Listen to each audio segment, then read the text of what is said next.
তো কি অবস্থা, কেমন আছেন? আমি ড্রামা সবুজ আর গাইজ আজকে আলোচনা করব সব সিনেমার বাজেটকে টেক্কা দিবে পুষ্পা 2 এই বিষয়টি নিয়ে। আল্লু অর্জুনের পুষ্পা 2 কে ঘিরে প্রত্যাশার পারদ বেড়েই চলেছে, আর ছবির নির্মাতা দর্শকদের প্রত্যাশা পূরণের জন্য কোনো ত্রুটি রাখতে চান না। তার জন্য ইচ্ছামতো টাকা ঢেলছেন এই সিনেমায়। বাজেটের দিক দিয়ে পুষ্পা 2 আর বাহুবলীর মতো ছবিকে টেক্কা দিয়েছে। নির্মাতারা পুষ্পা 2 কে এই বছরের সেরা সিনেমা বানাতে কোমর বেঁধে চলেছেন। বাহুবলীর বাজেট ছিল 430 কোটি রুপি, আর নির্মাণে খরচ হয়েছিল 550 কোটি রুপি, বাট পুষ্পা 2 সব বাজেটকে ছাড়িয়ে গেছে। আর এবার আলোচনা করবো সাকিব খানকে নিয়ে চাঞ্চল্যকর তথ্য দিয়েছেন সাবা। এই বিষয়টি নিয়ে সোশ্যাল মিডিয়ায় হঠাৎই বিশেষ এক সাক্ষাৎকারে ভিডিও শেয়ার করে সোহানা সাবা। আর এই ভিডিওতে সাকিব খানকে নিয়ে কথা বলেছেন তিনি।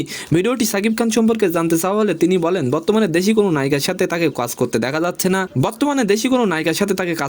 যাচ্ছে না। তিনি বলেন, সাকিব খান বাংলাদেশের 1 নম্বর অভিনেতা। শাবনূর নাকি সাকিবের সঙ্গে ছবি করে ক্যারিয়ারে উন্নতি করেছেন, আর সাকিবের সাথে কাজ করলে তার ক্যারিয়ারও উজ্জ্বল হবে। কিন্তু ছড়াই গুজব, যার ফলে তিনি নাকি বর্তমানে দেশি নায়িকা বাদ দিয়ে বিদেশি সিনেমার নায়িকার সাথে কাজ করছেন। আর এবার আলোচনা করবো বিগ বস সত্যি কি রিয়েলিটি শো এই বিষয়টি নিয়ে। ছোট পর্দা রিয়েলিটি শো এর তালিকায় শীর্ষে রয়েছে বিগ বস। 2006 সাল থেকে দর্শকদের মনে জায়গা করে নিয়েছে বিগ বস। বিতর্কও কম হয়নি এই শো নিয়ে। নির্মাতাদের নিয়ে অভিযোগ উঠেছে, সমালোচকরা বলেন এটি নাকি নামে রিয়েলিটি শো, চিত্রনাট্য মেনেই নাকি শুট করা হয় বিগ বস। শো শুরু হওয়ার আগে নাকি সমস্ত প্রতিযোগিতার জন্যই নাকি সংলাপ তৈরি থাকে। প্রতিযোগী কার সাথে কখন ঝগড়া করবেন, কাকে বাধ্য হবে, সবকিছুই নাকি পূর্ব নির্ধারিত। হিনা বলেছিলেন, শো এর প্রতিটি দৃশ্য এত ভালোভাবে কাটছাট করে দর্শকদের কাছে উপস্থাপন করায় বোঝার কোনো উপায়ই নেই। তো সম্মানিত দর্শক, আজকের ভিডিওটি কেমন লাগলো অবশ্যই কমেন্ট বক্সে জানাবেন। আর ভিডিওটি যদি ভালো লাগে অবশ্যই একটি লাইক দিয়ে আমাদের চ্যানেলটিকে সাবস্ক্রাইব করে দিবেন। ধন্যবাদ।